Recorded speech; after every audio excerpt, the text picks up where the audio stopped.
Greetings and salutations, everyone. Today we're going to be taking a look at the Anglo-American colonies. This is the development of the 13 colonies becoming more of a British colonial system as opposed to an earlier British and Dutch system. And after seeing how the colonies were first born, this is the direction they're going to start going. So let's get started. England set up an economic system called mercantilism. Now, they weren't the first to do this, but it was the most popular system when dealing with lots of colonies all at once. The idea of mercantilism is that England, the mother country, sets up colonies that create and trade with the mother country. The colonies benefit the mother country by producing something that the mother country either can't or has exclusive access to.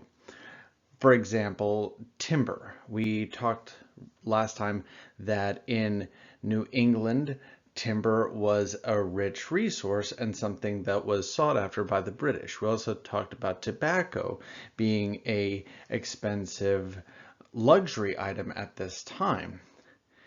If you were in those areas, you would grow those crops and then you would provide those things to England. These were the enumerated goods. Those are goods that those colonists could only trade with the English. And failing to do so could get you in a lot of trouble. You could go to prison, you could get lashes, you could get big fines, you could be labeled as a smuggler. All of this was reinforced by the Navigation Acts, which were put in place in England. So if you're a colonist, you really don't have a choice in the way this is. It says you're going to trade only with England. And for England, this is a great system because those colonies are set up to benefit you.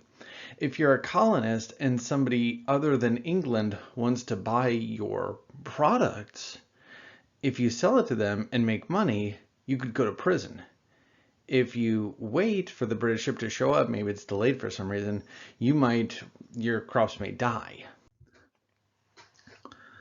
When England's monarchy came back into existence in 1660 with the fall of Cromwell, the government started shaping itself into new trade charters too. One of the big ones would be the Royal African Company.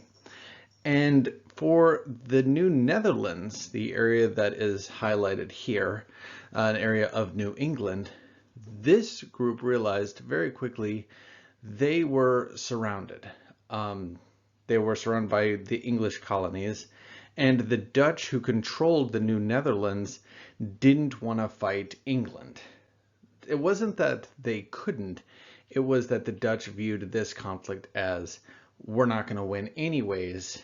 And the Dutch were making a lot more money and had a lot more interest in their holdings in Africa, in Asia, and in South America. So for the Dutch, it was a simple enough matter. We will let this New Netherlands go. We'll give this ultimately to the British in exchange for being able to control a much larger, more expensive area. And for those people who were part of once New Netherland and now part of the New England colonies, things started changing really quickly. If you were in New York and you were a woman, your freedoms started changing immediately. Under the new law, women couldn't conduct business. They couldn't inherit property. And that was a total 180 for what the Dutch had said you could do. If you were African American and free, you could see a lot of discrimination faced against you. And some laws are going to come out saying specifically if you were black and free, you could not have a skilled job. Blacksmiths, tailors, masons, carpentry. Those jobs, those professions were now closed to you. England had a brief alliance with the Five Nations of the Iroquois in New England. And this was really a very beneficial alliance between both groups.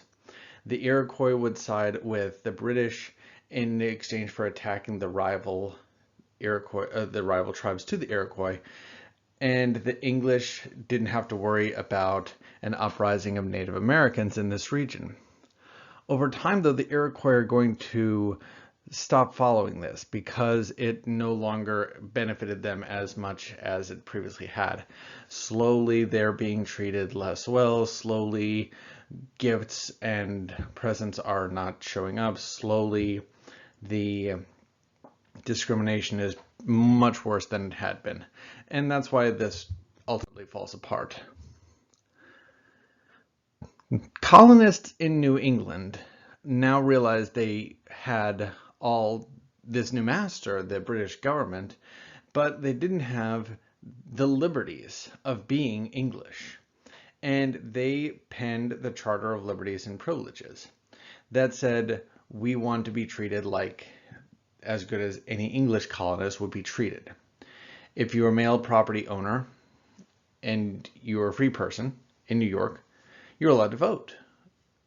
If you wanted to, you could sit in on a trial. You could be a juror. You had freedom to practice your faith if you're Protestant. The Carolinas were originally created not as a money-making endeavor or a place for religious expressionisms, but to make sure that the Spanish farther south didn't go further north. It was really meant to be kind of like borders to as far as Spain was going to be able to go. And in the Carolinas, we see a lot of the same economic ideas as in the West Indies. There were slave plantations. The weather is warm, the rain is good, so your labor-intensive crops can grow here and be sold relatively easily. And the big thing that's being grown here is not going to be tobacco, it's actually going to be rice. If you wanted to live in the Carolinas, there's a constitution that gets drawn up that had in it an elected assembly, that had the idea of religious toleration, and if you agreed to stay for at least 6 years, you were offered 150 acres of land. So coming to the Carolinas, if you had the means, definitely had some aspects that were attractive and some aspects that were very disturbing. Pennsylvania is created as a colony by William Penn. He is made royal proprietor, and the Penn family are going to remain the proprietors of Pennsylvania for the next almost 2 centuries. The goal of William Penn, he wanted to create a colony that was free of religious persecution. Religious toleration was a big part of what he wanted. He wanted peaceful relations with the natives. He, as a Quaker, believed that all people should live together in harmony. He believed that everyone should have the right to vote, and he believed that equality wasn't just limited to all men, that equality was for all people, women, African Americans, Native Americans, you name it.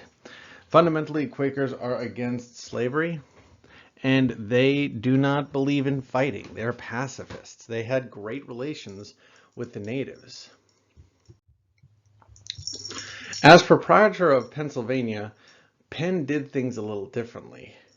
Now, he gave people the ability to vote if you had land, and he, as proprietor, owned all the land. Now, other proprietors just gave it away as an incentive to get people to show up. Penn acted a little more shrewdly. He sold the land to people at relatively low prices, and as proprietor, he got to keep all that money, which meant, larger than that, he owned Pennsylvania, and you were just slowly buying it from him, which made the Penn family fantastically wealthy very, very quickly. People from all over Western Europe are going to head to Pennsylvania, for a lot of reasons. Number one, the land is cheap. Yes, it's not free, but it is, gets to be yours. Number two, there is religious toleration, and there's the public face of having a voice in your government, of not wanting to fight someone else.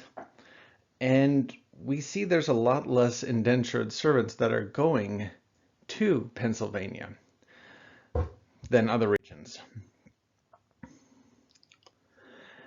As more and more people are growing tobacco, slowly there is a trade-off where there's not as much indentured servants and there's more slaves which are bringing in.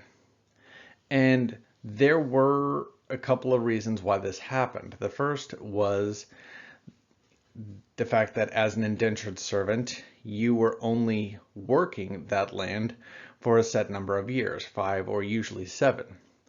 Slaves were forever. You paid the price once and then you owned that person. There was the idea that white people owning black slaves, yeah, there's the race component that's there. These stereotypes definitely were indicative of part of the American slavery experience. And when you look at slavery in America, it's really different than any other place, any other time, because slavery has existed in human history as long as there's been human society. Typically, you were a slave if you were defeated in war, did some horrible crime, or owed some terrible debt. But you were a slave. You as a person were a slave. Slavery in America was very different, where one person could own hundreds or even thousands of slaves. Slavery was not passed on. It was not a status thing that went from parent to child. Historically speaking, that only really happened in the Americas. So that's how you can have children who are born as slaves. And over time, and it really doesn't even take very long, for slavery to be based exclusively on that race component. A lot of the slaves that were taken from Africa do not go to what becomes the United States or even the British colonies.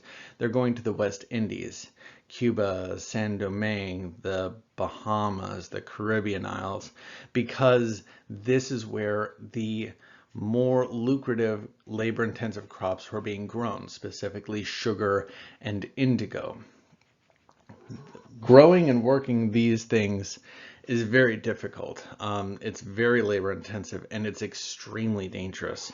So it's really not enticing to get people to want to go do this. Indentured servants were much more willing to go grow tobacco for a few years than grow sugar at all.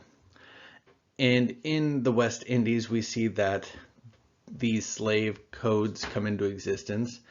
And they are really harsh. They're really cruel. And when slaves make up a majority of the population, things are established so they could do very little, despite the fact that they were, again, in many cases, the majority. They couldn't sue. They couldn't testify in court. Poll taxes are established, so anyone who wants to vote in places even where they could vote had to pay a tax. Over time, though, we see that the expansion of tobacco farmers will lead to fighting. And the first way we see that is through Bacon's Rebellion. As we have said before, if you are growing tobacco, eventually you have to move where you're at. Tobacco farming does a lot of damage to the environment. It exhausts the land relatively quickly. And in the 1670s, a lot of these Virginian tobacco farmers were living in poverty. They came here expecting to make a lot of money growing tobacco. They find that's not necessarily the case.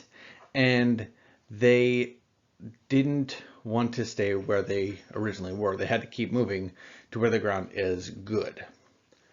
This led a group of farmers into contact with Native Americans. And these two groups fight, and the Native Americans attack back because, these farmers show up and start growing tobacco on their land. It's really gets under movement with this guy, Bacon.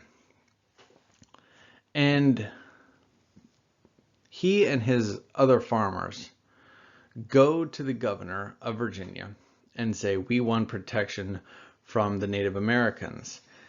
And, that sounds nice when it's written like that, but he really was super racist, and he really just wanted the authority to go and fight the Native Americans and plant tobacco wherever he wanted. And the governor said, no, that's not going to happen at all.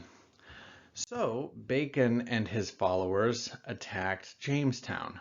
They burned it to the ground. Bacon became briefly the ruler of Jamestown and a large chunk of Virginia. And when England realized what was going on, they sent in a series of warships and soldiers to oust Bacon from power. Bacon and Bacon's followers were all executed for tyranny. Bacon himself had died of smallpox before the British showed up. Otherwise, he definitely would have hung with them as well. Following Bacon's rebellion, we see that property qualifications come back for voting. Taxes are reduced. The idea was if we can reduce the taxes, maybe people won't fight back. And there was less reliance on indentured servants and more of a switch to let's work with slaves. The thought was that the slaves would never rise up, and if they did rise up, they would be a lot easier to put down a rebellion for. In 1705, Virginia passes the first slave laws that say slaves are not people, they are property. From this point forward, the idea of race-based supremacy is absolutely a thing. It is written into Virginian law. There were separate courts for each race. If a slave ran away, an advertisement was put into the newspaper, and this is an example of what one of those advertisements might look like. And we see that Virginia is going to start changing their laws where you could not just claim freedom for being a slave. Slaves were not considered people, and that idea really is at the heart of understanding why this carried on for so long. They were not viewed as humans. They were viewed as just a property and stuff and things. In 1688, with Oliver Cromwell dead back in England, Parliament is again the supreme authority of the state. They being Parliament, invite William and Mary to come in and rule the nation. These were two lords. This was a lord and lady from Orange, which is Providence in England, and they were put in charge. The deal was William and Mary got to be king and queen, but they had to pass the English Bill of Rights, which did a lot of things. This glorious revolution where the Protestants were now in charge again, and the English Bill of Rights being passed gave more rights to more people. The trade-off is it also passed the idea of the Lords of Trade, the supervisors for all colonial affairs. These were supposed to be a group of individuals who had total dominion over the American colonies. Maryland gets their charter revoked because they are not following the Navigation Acts. They're trading with any ship that comes by. And the last part of this is the Dominion of England, which is a neat sounding name. The idea of it was we're going to combine Connecticut, Plymouth, Massachusetts, New Hampshire, Rhode Island, New York, and New Jersey to form one massive colony. Now, each of these colonies were really small. I mean, even as states, they're not too big. But you wanted to combine all of them to create a territory about the size of England back home. The guy who was going to be put in charge of this was a man named Sir Edmund Andros, and that's a picture of Andros right there. And the people of these colonies were not happy at all. They didn't like this idea. The taxes that Andros starts putting in place immediately made him extremely unpopular. And within a year, Andros was jailed by the people. Maryland has their charter revoked. Baltimore, the governor of Maryland at this time, is overthrown, and a new government is put in place. This new government that's put in place in Maryland said Catholics couldn't vote or hold office. That idea of all that we see in the Dominion of England wasn't the only rebellion we see with Andros getting arrested. We also see Leisler's rebellion, which happened in New York. It was very much the same thing. After Andros was gone, this man, Jacob Leisler, took control of England, or took control of New York. He was a German Calvinist immigrant. He was part of a minority group, but he was a phenomenal speaker. He was a phenomenal at getting people motivated. And he rallied people who had been kind of on the outside of society and led them to take over New York. Now, eventually he was overthrown.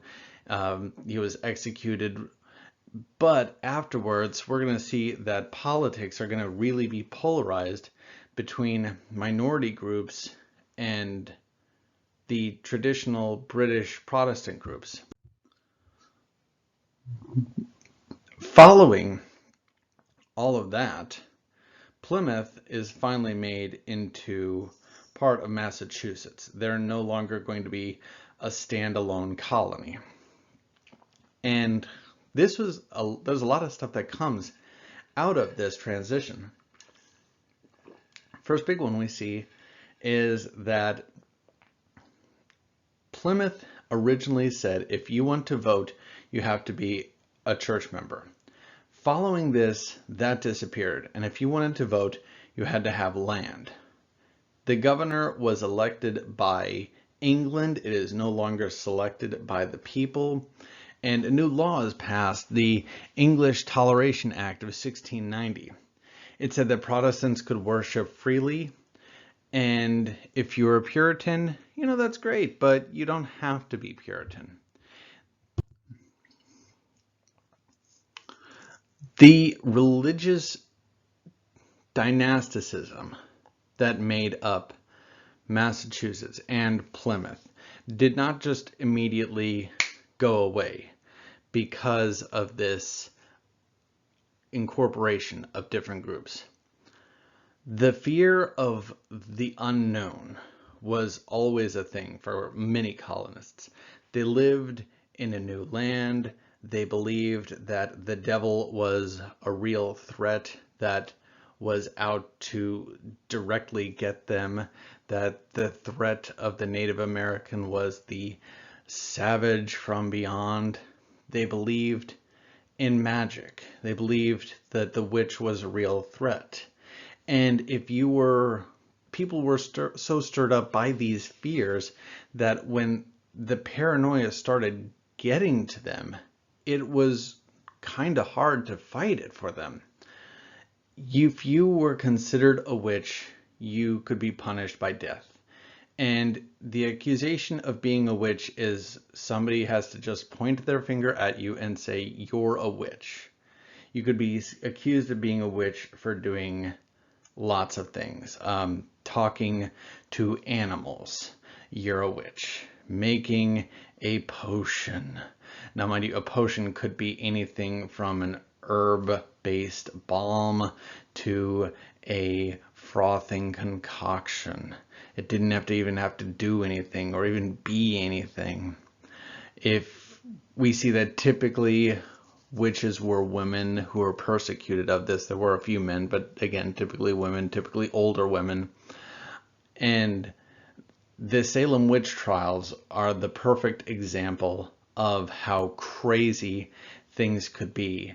It was paranoia from 1691 through 1692, where 19 people were hanged and one infamous institute of a man being crushed by stones.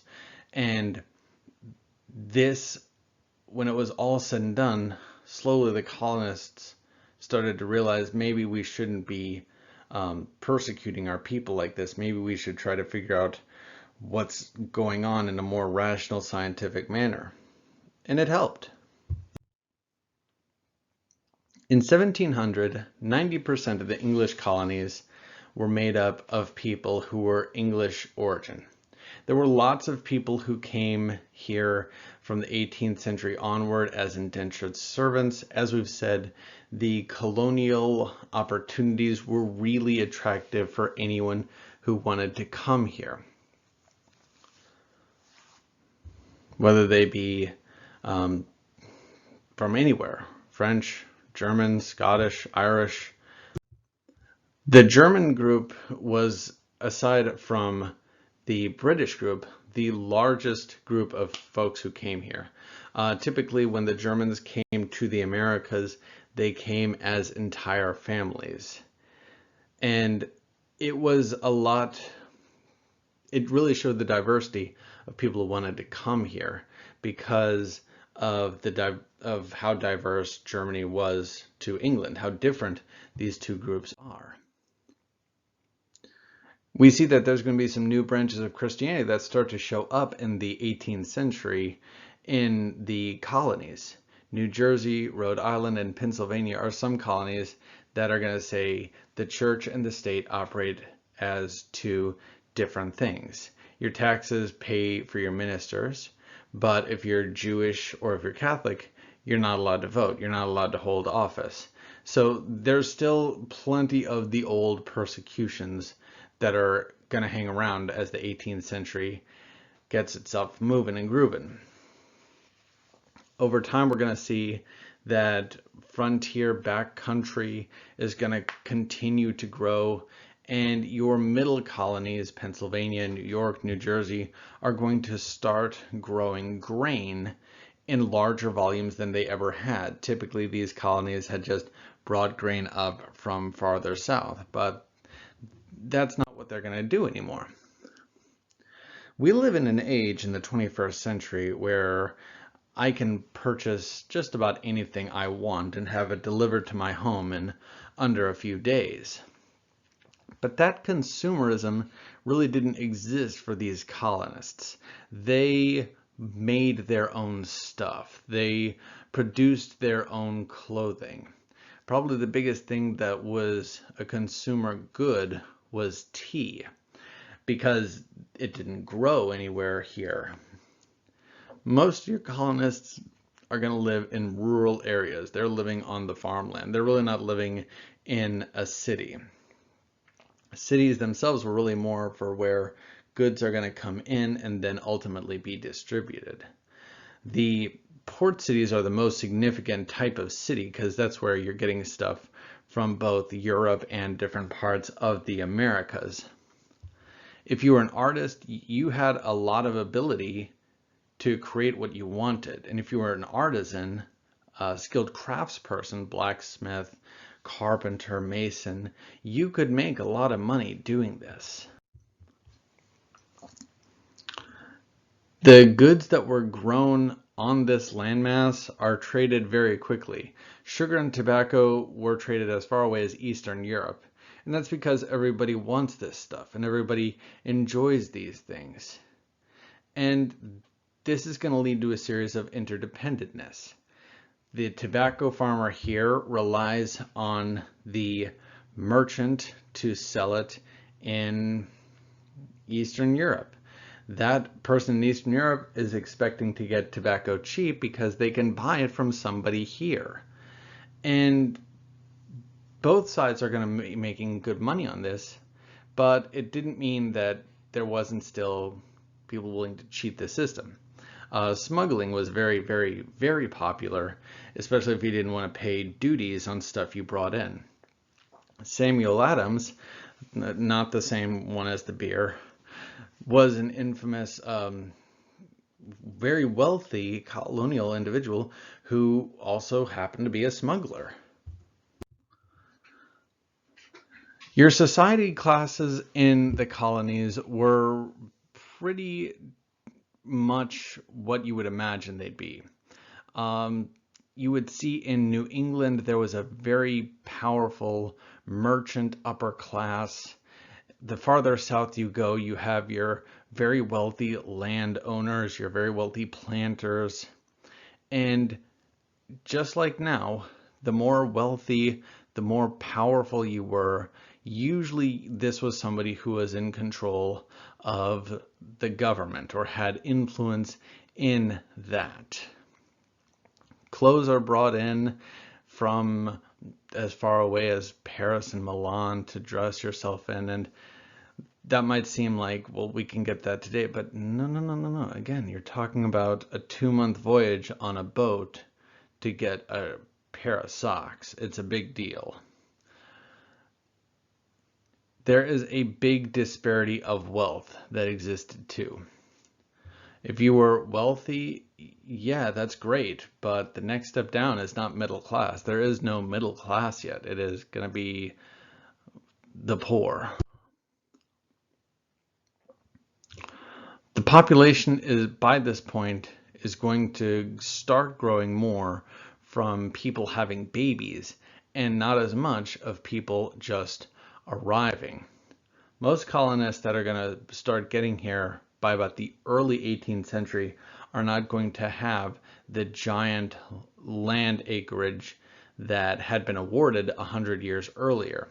And this in turn means that they're going to be poorer farmers, tenant farmers, wage laborers. The wealth disparity is so much that about the top 10% of the population in the colonies controlled 50% of the wealth. But still, it's more opportunistic than it might be back in Europe. Specifically with the idea that here you had the chance to own land. And yeah, things weren't always great, but there's the opportunity for things to get better. And those things really would drive people. Finally, the role that women play in families, in the household, was to do a little bit of anything. Any of the domestic chores were definitely what women were doing. They would cook, they would sew, they'd make butter, and then they'd sell this stuff. So if you're a poor rural farmer, your mom, your sisters, your daughters, they're not just waiting for somebody to come along and marry them off. They were also creating these things that are meant to supplant the income of the family. But they also are at the will of who controls the estate. Primogeniture existed in a lot of the colonies, and what this meant was when the husband dies and the husband controls all the land and all the stuff, the oldest son inherits everything and then decides what to give to mom, to give to the women members of the family. And as we talked about earlier in the class, that's something that just was not the case anymore. So today we took a look at how the colonies became more British. We saw how the colonies adapted to larger international political events, as well as what would draw people to still come to the colonies throughout this time. Hope you learned something today. I'll see you next time.